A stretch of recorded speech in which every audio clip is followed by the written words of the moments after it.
के रख लीजिए, उस दिन आपकी पत्रकारिता काम नहीं आएंगी। उस दिन मोदी जी के तलवे आप जब तक नहीं चाटेंगे, आप जिंदा नहीं बचेंगे।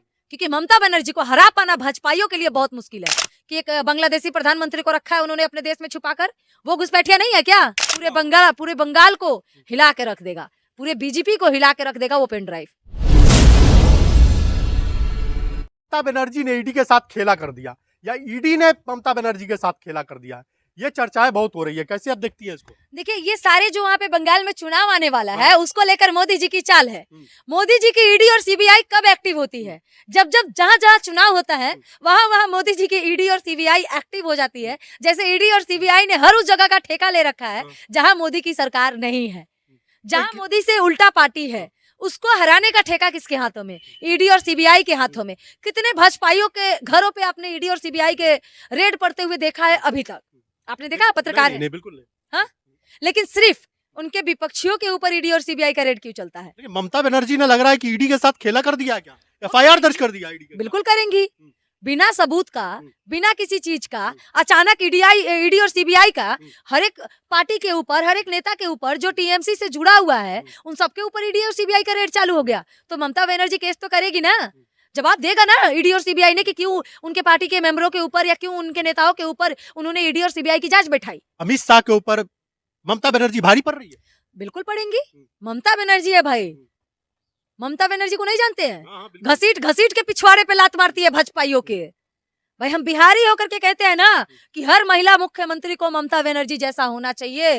ममता बनर्जी का एक बयान आया कि हमारे पास एक पेन ड्राइव है, अगर हमने इसको खुलासा कर दिया तो सबके होश उड़ जाएंगे। बस हम चाहते हैं कि ममता बनर्जी वो पेन ड्राइव को जल्दी खुलासा कर दे, जिसमें अमित शाह के और मोदी जी के अगर कुछ काले चिट्ठे हैं वो बाहर आ जाए, सारे अंधभक्तों की आंखें खुल जाए।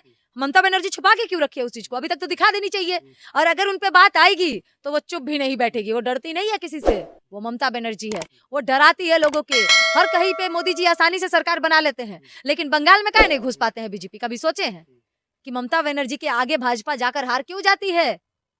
ईडी के रेड के बीच में ममता बनर्जी जाती है और वहां से एक फाइल निकाल करके ले आती है।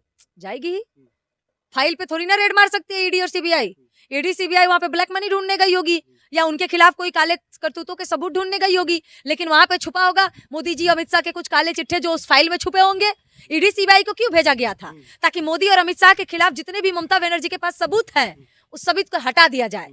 उस सबूत को ईडी और सीबीआई जब्त करे और मोदी जी को ले जाकर दे दे, अमित शाह के हाथों में ले जाकर सौंप दे। लेकिन ममता बनर्जी ठहरी तेज, वो तो ईडी और सीबीआई का रेड चल रहा है और उसके बीच में घुसती है और जाकर के फाइल निकाल के लाती है। क्यों? क्योंकि उनके अंदर दम तो है भाई। और मोदी जी और अमित शाह कहीं डरे हुए हैं ममता बनर्जी से, तो उसका कारण सिर्फ वहां के आने वाला चुनाव है। क्योंकि ये लोग पूरे भारत पे राज करना चाहते हैं, जो कतई संभव नहीं है। और जिस दिन भाजपा ने पूरे भारत पे कब्जा कर लिया उस दिन इस देश से लोकतंत्र मिट जाएगी। आप ये लिख के रख लीजिए, उस दिन आपकी पत्रकारिता काम नहीं आएंगी। उस दिन मोदी जी के तलवे आप जब तक नहीं चाटेंगे आप जिंदा नहीं बचेंगे।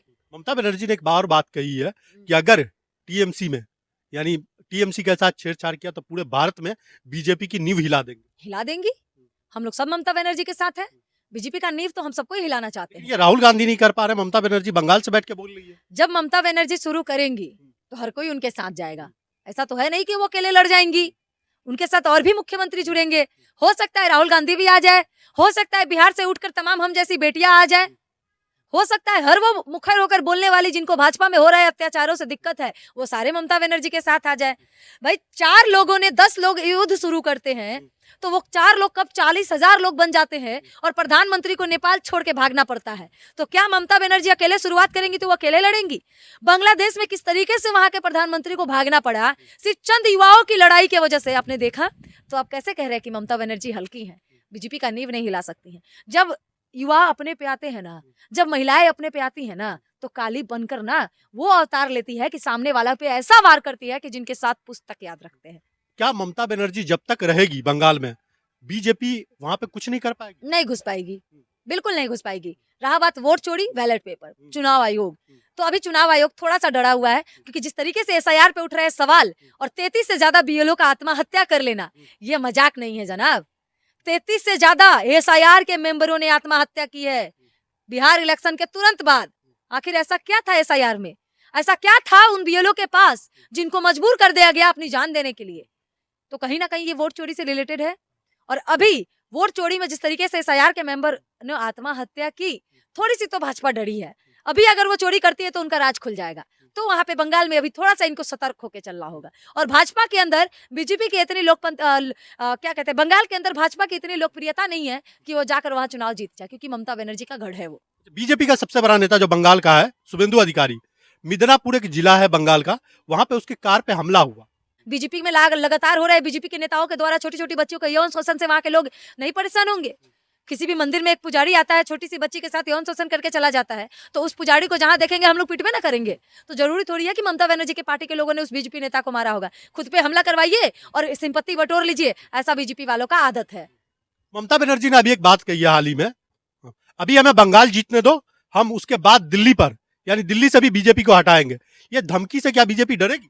देखिए, दिल्ली से बीजेपी को हटाना इसलिए जरूरी है क्योंकि एक समय था जब केजरीवाल शिक्षा की बात करते थे, स्कूलों को बढ़ाने की बात करते थे, लेकिन अभी एक समय है कि दिल्ली की मुख्यमंत्री सीएम रेखा एक नचनिया बचनिया उठती है, अब मुंह उठा करके शिक्षकों को पता है क्या जिम्मेदारी दी है? दिल्ली में कितने आवारे कुत्ते हैं उनको गिनो। शिक्षक अब कुत्ता गिनने के लिए रह गए हैं। वो शिक्षक जिनके हाथों में बच्चों का भविष्य होता है, बच्चों का जीवन होता है, उन शिक्षकों के हाथों में कुत्तों गिनने की जिम्मेदारी दे दी गई। अगर अनपढ़ गवार जाहिल नचनिया ऑर्केस्ट्रा वाली को उठाकर मुख्यमंत्री बना दीजिएगा तो यही दिन देखने को मिलेगा कि जिनके हाथों में बच्चों के भविष्य होते हैं उनके हाथों में कुत्ते गिनने के लिस्ट दे दिए जाते हैं। तो ऐसे ऐसे मुख्यमंत्री को अगर हटाने के लिए ममता बनर्जी आगे जा रही हैं तो हम सब लोग उनके साथ हैं। और यकीन मानिए, दिल्ली में जिस तरीके से झुग्गी झोपड़ियों को तोड़े गए हैं, हर वो झुग्गी झोपड़ियों का एक एक मेंबर ममता बनर्जी का साथ देगी। ममता बनर्जी ने एक बार बात कही है कि ये बिहार, हरियाणा और दिल्ली नहीं है जहां आप जीत गए, बंगाल है, यहाँ हमारा चलता। समझ गए ना? वो खुलेआम चैलेंज की है कि बीजेपी को घुस के दिखाइए अब बंगाल में।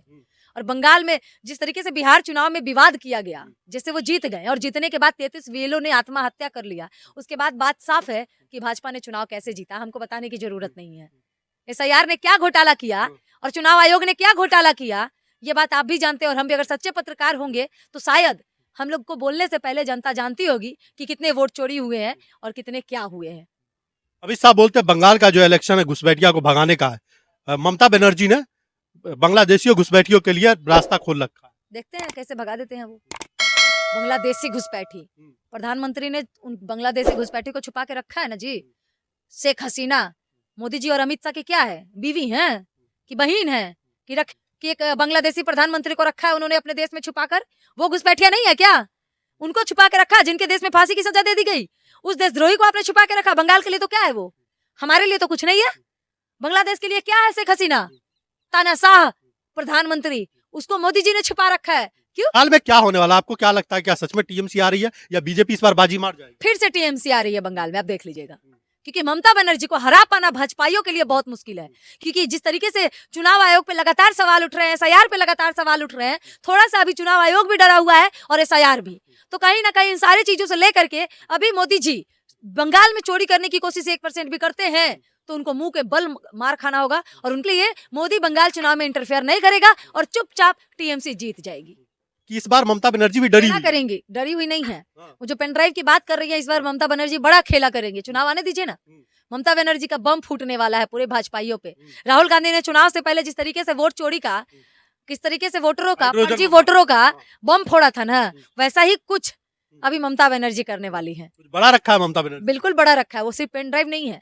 याद है एक बार जब प्रज्वल रेवन्ना का अनाउंस हुआ कि प्रज्वल रेवन्ना चुनाव जीत रहे हैं, मोदी जी आके कहते हैं कि प्रज्वल रेवन्ना बड़ी सभ्य आदमी है, इनको वोट दीजिए और इनको जिताइए। वैसे ही 3000 पेन ड्राइव सूटकेस में रखा हुआ मिलता है। किसने रखा था वो पेन ड्राइव? सोचा है कभी आपने कि चुनाव से पहले प्रज्वल रेवन्ना के 3000 सेक्सुअल वीडियो कैसे बाहर आ गए? तो भाई ममता बनर्जी के पास कुछ तो ऐसा है जो उसी तरह से पूरे बिहार को, पूरे बंगाल को हिला के रख देगा, पूरे बीजेपी को हिला के रख देगा वो पेन ड्राइव।